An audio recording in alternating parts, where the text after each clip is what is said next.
Menteri Pariwisata Arief Yahya optimis target kunjungan wisatawan mancanegara tahun 2015 melebihi 10 juta wisman. Sikap optimis pemerintah tersebut bukan tanpa alasan, pasalnya jika dibandingkan dengan negara tetangga, pertumbuhan pariwisata Indonesia tahun 2015 jauh lebih baik dibandingkan negara tetangga seperti pariwisata Malaysia dan Singapura. Di Ballroom Susilo Sudarman, Gedung Sabta Pesona. Berdasarkan capaian angka sementara jumlah kunjungan wisman pada bulan Januari hingga Oktober 2015, secara kumulatif sebanyak 8.017.589 wisman. Menteri Pariwisata Arief Yahya dalam jumpa persnya mengatakan jumlah tersebut tumbuh 3,38% dibanding periode yang sama pada tahun 2014 sebanyak 7.755.616 wisman. Sementara itu diproyeksikan hingga akhir Desember 2015, capaian kunjungan wisman sebesar 10 juta lebih atau tumbuh 5,81%.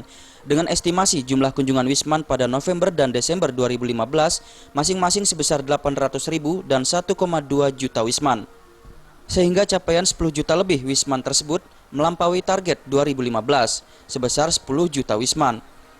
Pertumbuhan pariwisata Indonesia tahun 2015 jauh lebih baik dibandingkan negara tetangga seperti pariwisata Malaysia, Singapura, dan Vietnam. Saya berterus terang aja, dalam hal pariwisata untung. Saya kasih tahu ya, kita hanya 10 juta. Malaysia, saya bulat-bulatkan ya 27 juta. Lalu Thailand 30 lah tahun 2015 ini. Sebenarnya pasar yang diperebutkan, pasar kita jauh lebih kecil.